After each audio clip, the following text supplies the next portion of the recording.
مرګ د یار کور ته ورتللی که د یار ځنې رخصت دي زم لستوري پختما مرګ سکون که حرکت دي. د تاثراتو د پاره محمد هاشم غم شریک صاحب ته بلنه ورکوم چې هغوی مایک ته تشریف راوړي او په ډاکټر کبیر ستوري صاحب باندې خپل تاثرات بیان کړي. محمد هاشم غم شریک صاحب.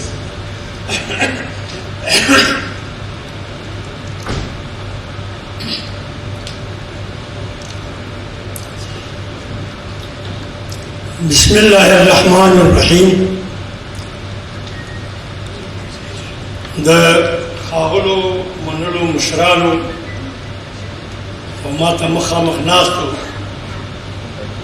شاعرانو، لیکوالانو، ادیبانو، خاغلو منلو یارانو، السلام علیکم ورحمت الله وبرکاته. د شاهانو ورکه لال او جواهر وي،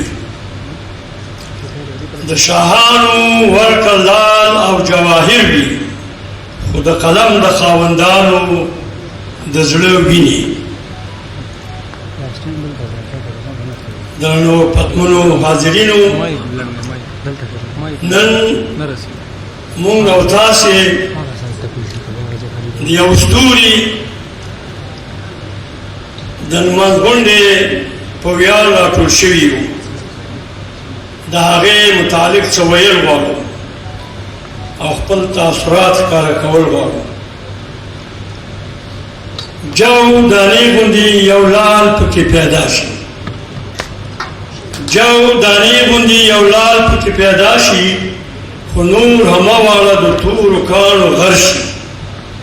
میندې راوړي ډېر زامن او ډېر اولادونه، میندې راوړي ډېر زامن ډېر اولادونه، پکې یو نیم افلاطون یا سکندر شي.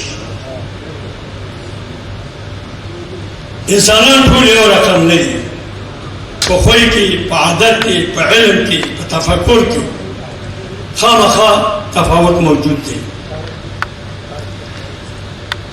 د کبیر ستوري پهلوان زمانه مخکې یوسفزي صاحب او ورپسې ښاغلي نصرت صاحب داسې تاثرات ښکاره کړل چې ما ته به د نورو تاثراتو د ښکاره کولو لپاره څه به پاتې وي او یا به نه وي.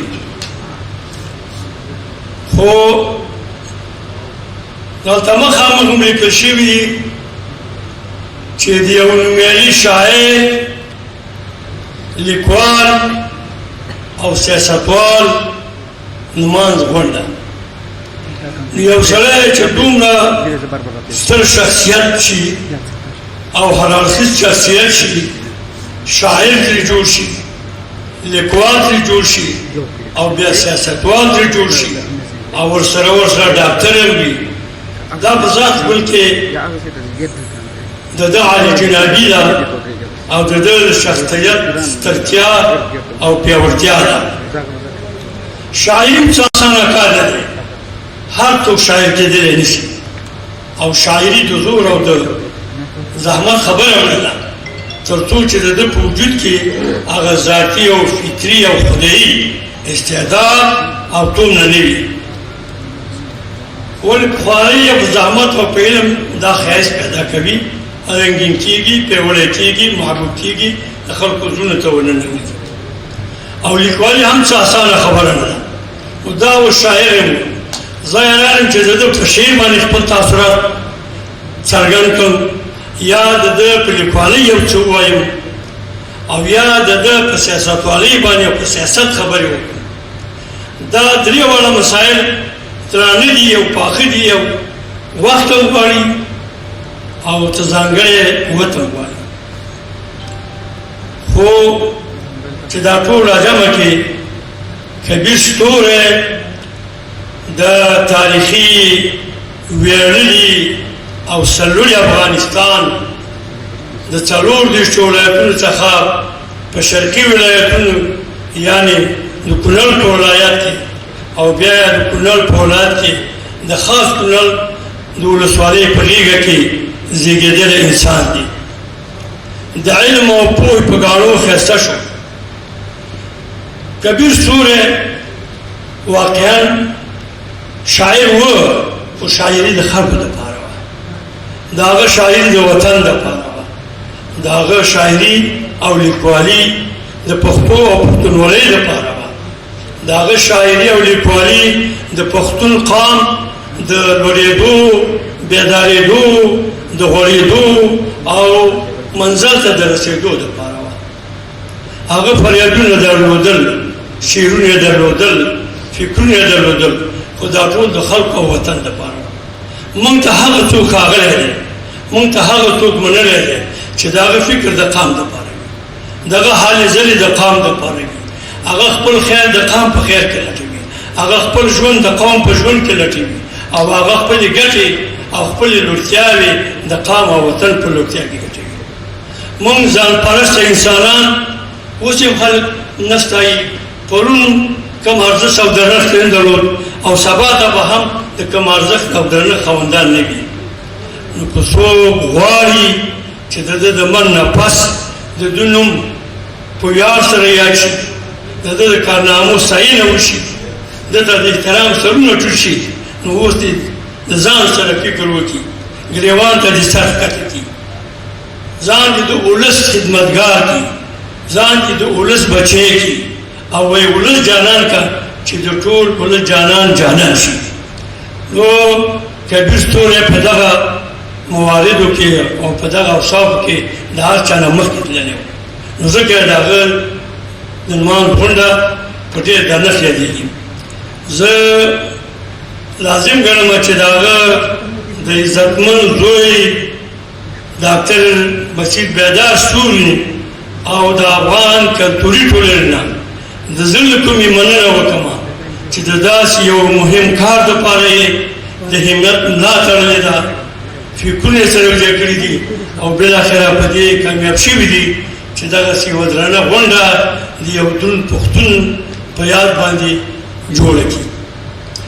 خبرې ډېرې دي خو سړی نه شي کولی چې دغه ټول تاثرات او څه چې لري دا په یو دم سره بیان کړي. مخکې مې وویلې زه حاضر مجلس ته په ډېرې درنښت وایم چې تاسې ټول د دې قوم نومیالیان یاستئ، درانه شخصیتونه یاستئ، پښتانه یاستئ، لیکوالان او شاعران یاستئ، د شعر او لیکوالۍ په ډګر کې لوبېږئ، سیاست ته هم کله سره لاس اچوئ. دا درې واړه کول به سخت دي، خو سیاست د ټولو نه سخت دی. یو لوی مشکل چې په پښتنو کې موجود دی، که لږ دي که بر دي، هغه دا دی چې بخښنه غواړم موږ ډېر ښه سیاستوال لرو، خو ډېر خلک داسې دي چې په سیاست نه پوهېږي او متاسفانه سیاست کوي. او زمونږ تاوان په همدغه ځای کې دی.